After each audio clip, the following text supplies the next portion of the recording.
Welcome back, everyone. We are back. We're going to be finishing up the study of what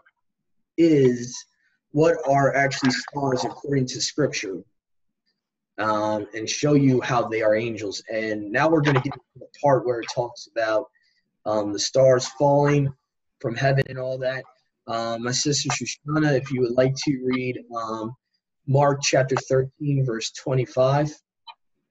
Okay.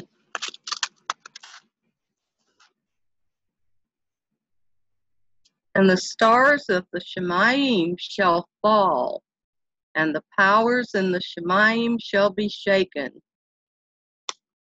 Now, where do they fall to? They fall to the earth, and I'm about to show you that in Revelation 6, verse 13.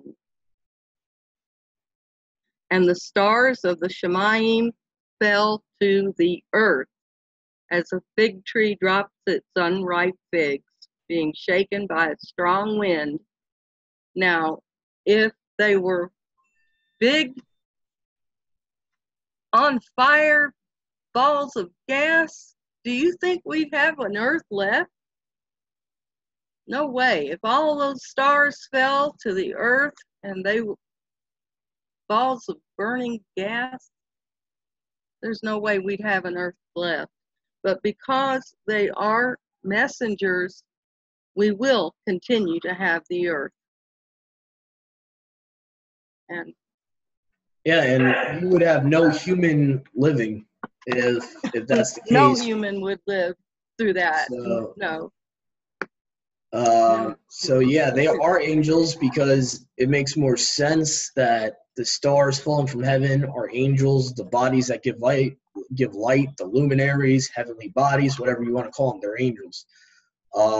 And so I'm going to go to Matthew 24:32 now, because this is a cross-reference to show you where Revelation 6:13 talks about the figs and the fig tree, okay?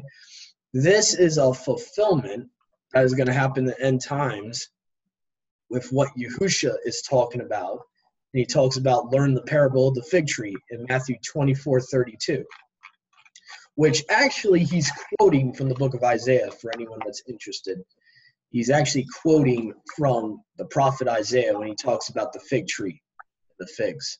Okay, so now learn this parable from the fig tree. Whenever its branch already becomes tender and puts forth leaves, you know that summer is near, meaning you know that the end is near. You know that it's about to be fulfilled. So he's basically talking about prophecy. The fulfillment of that prophecy is near. The stars falling to the earth and all that. So that's what he means. That's the context of the parable of the fig tree. So now we're going to go to another verse here that shows you why stars can't be balls of gases, because can balls of gas fight? Do they have limbs? Okay. Do they? I have Revelation 9, 1 through 5 that I wanted to get out.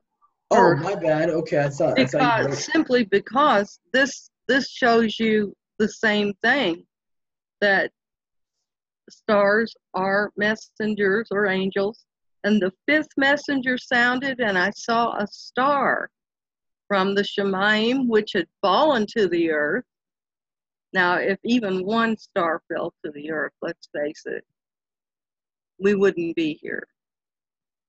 Which had fallen to the earth, and the key of the pit of the deep was given to it. How can you give the key to something that's a ball of burning gas? I don't think so. And he, the star, is called he, opened the pit of the deep, and smoke went up out of the pit like the smoke of a great furnace. And the sun was darkened, also the air, because of the smoke of the pit. And that's all I need to read, because that shows you that there's no way it could be a ball of burning gas. It is a messenger. And the messenger is given the key to the pit of the deep, and he opens it. Yeah. Go ahead. And again, you have them showing that they have limbs or that they can take form of a man. Because if you think about it, it's opening something. He's taking a key, putting it in the complete Apostles' Bible. It says he opened the shaft of the pit. So think about someone taking something out of a safe, using a key to take it out of a safe. So they have similar forms like us. They have limbs, they have arms, they have legs, they have faces, necks. They take forms usually of humans. You'll see in the Old Testament especially. So Job 22 verse 12 is going to be mine that I'm going to be reading from. I got Job 22 verse 12, and then my last one is from Judges, I believe. So I'm going to read from Job 22 verse 12. This talks about stars having height, like a human would have height. Okay. And let's see here. Let me go to the Masoretic text here. Okay, here we go. It says, "Is not Yahuwah in the height of heaven? And behold the height of the stars, how high they are."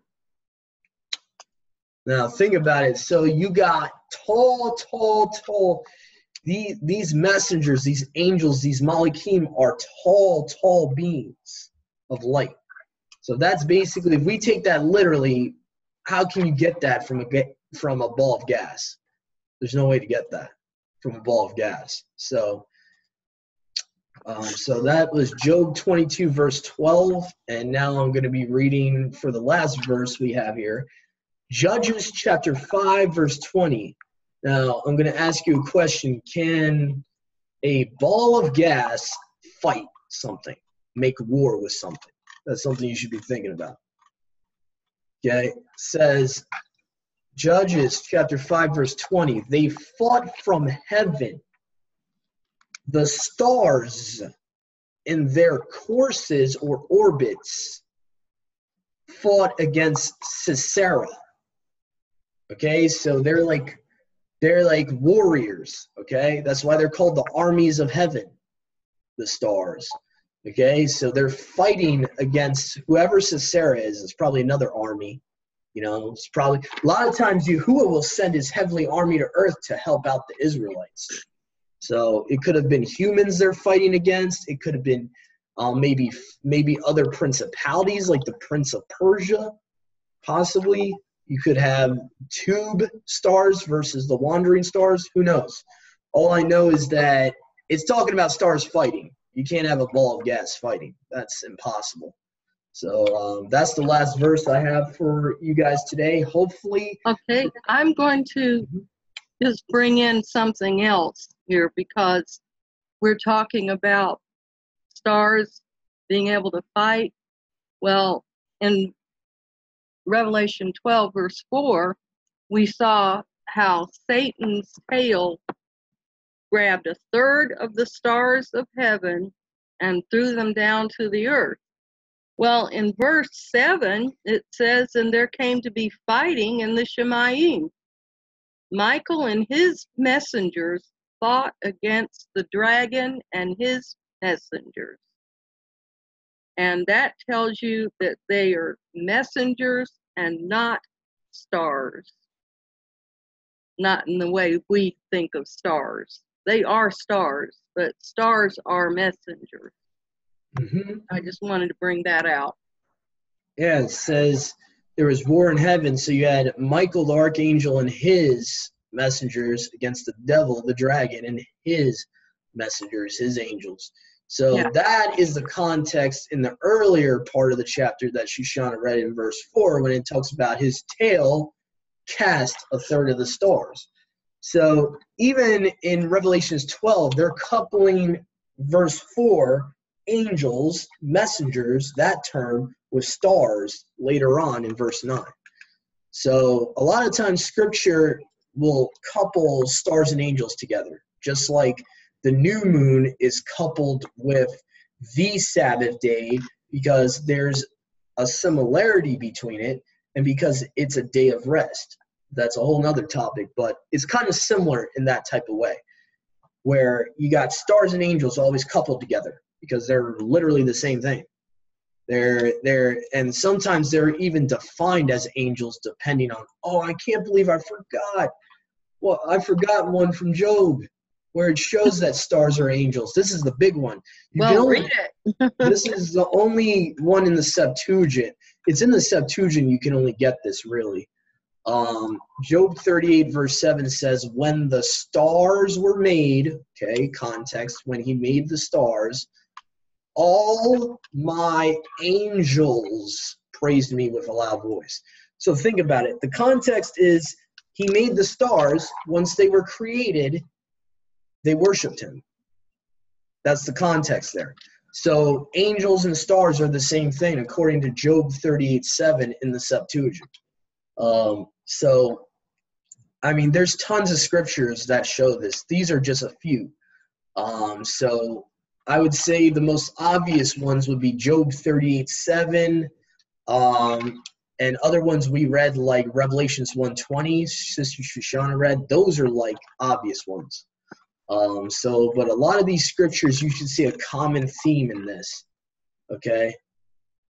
So anyway, hopefully this was a study that encouraged you to look at scripture in a more correct way, more literal way, and understand the cosmology of Yahuwah's world. You know, the world he created better, us and the plane that we're on. Earth is not a planet, it's a plane. Eretz means ground. So it's a plane that we live on. And remember, planet refers to something that's wandering. Yeah, a wanderer, a wandering star, something that strays from its course.